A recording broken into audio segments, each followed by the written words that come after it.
So around 10 years ago, I had the idea of making a grappling gun. So that is basically what you see in like Batman and those kind of movies where he shoots the grappling gun up and then it ascends him. And, it's just not a super slow grappling gun. It's one that takes him to a rooftop in a few seconds. So I wanted to build that. And about 8 years ago, I started the project and I went through different designs. I worked out that I couldn't use CO2 because there's not enough energy in there. Air, I need a bigger bottle. Like liquid gases or fuels, I need an engine. So in the end, it turned out electric was the best way to go. So I had to go with these huge lithium polymer batteries, this motor. So I actually did a big write-up on this project a few years ago, showing all the design and how I made it. And initially, I wanted to use fishing line, so like the 250-pound fishing line, and it had a reel, and the reel would engage and disengage, and it just broke the rope instantly. So then I went up and went with steel braided cable. That snapped instantly. So eventually I went to parachute cord, this is 500-pound parachute cord, which is still really small. I don't want it to be bulky, but it's too bulky to fit on a reel in this. So I'll just have to, put it in some kind of pouch. But the mechanism is quite difficult to work out. So this uses a brushless motor. I'll have to check on the details. I think it was 3 kilowatt, but it could be 4. And then a reduction gearbox I made. And then these rollers. Now you can't just pass rope between rollers and hope it's going to grip them, because it's just simply not. So you have to wrap the rope around the rollers several times, but then you need some kind of a guide or it's just going to kind of go over itself and get damaged. So I 3D printed this, and this runs it around the rollers twice. Now I did this quite a number of years ago, and the ESC and the batteries for this, so the ESC is what controls the motor, it went into my electric supercharger, and there's a lot of complications in life with immigrating to Canada and all those, so it kind of just got thrown in a drawer and forgotten about. So these batteries have literally only been used 5 times, and I'm pretty sure they're out of date. Like lithium polymer batteries don't have very good lives. The best way they say to store them is half charged in a refrigerator. Well, these have just been sat in a drawer, so they're probably no good. I haven't tried charging them because these things kind of scare me out a little bit, but I'm in a workshop now. I can just charge them in the middle of the concrete floor. The ESC I'll connect up to this. You'll see later in the video of it working. So reduction gearbox slows it all down. Now the way I've done this is there's the drive roller with these kind of serrations on, so it grips the rope. And then there's this other roller that basically just puts pressure on the rope.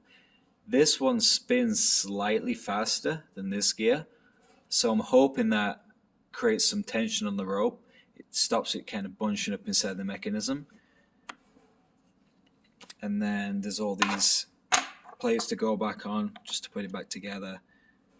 This bronze bushing there. I mean, this was made when I had a basic manual milling machine and a manual lathe. So to buy all the gears, I did have a TIG welder, so I could, weld the gears to the shafts. But the mill, I could just do basic straights, tap some holes, cut some holes out. Nothing crazy. But now I literally have a workshop, a CNC mill, and a CNC lathe, and some manual lathes. So I can do a real good job of this project this time.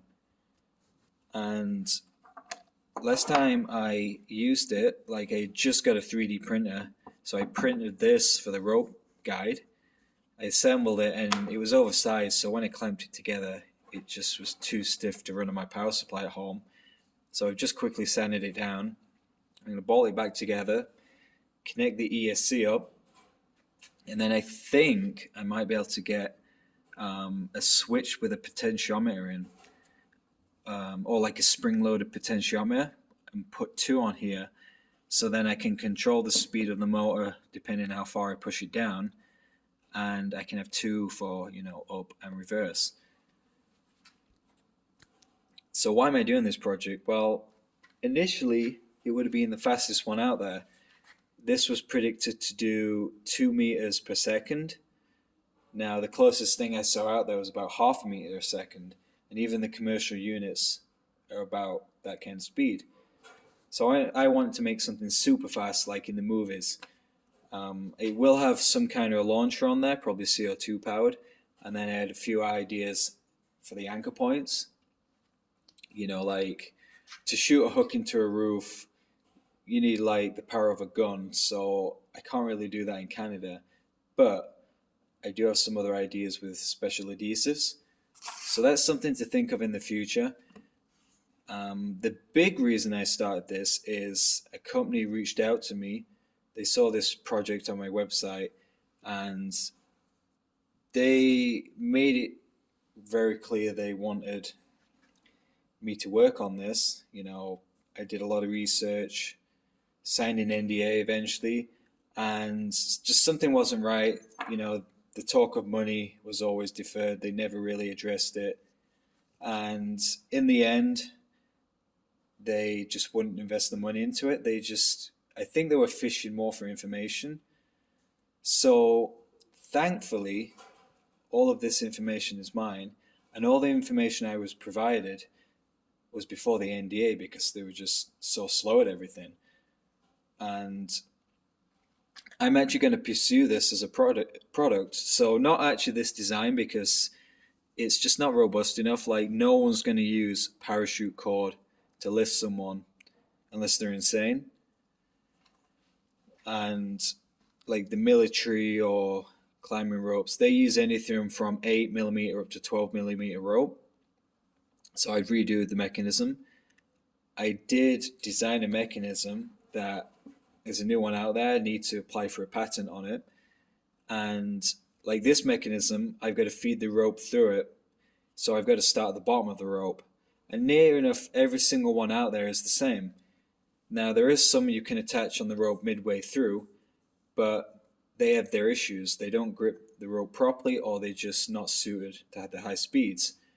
So I came up with a new mechanism that will grip any range of ropes from 7 to 12, and you can attach it to a rope midway through, and the whole gun will be able to do between 2.5 to 3 meters per second at a max payload of 250 kilos, which is absolutely nuts. There's nothing out there even close to that.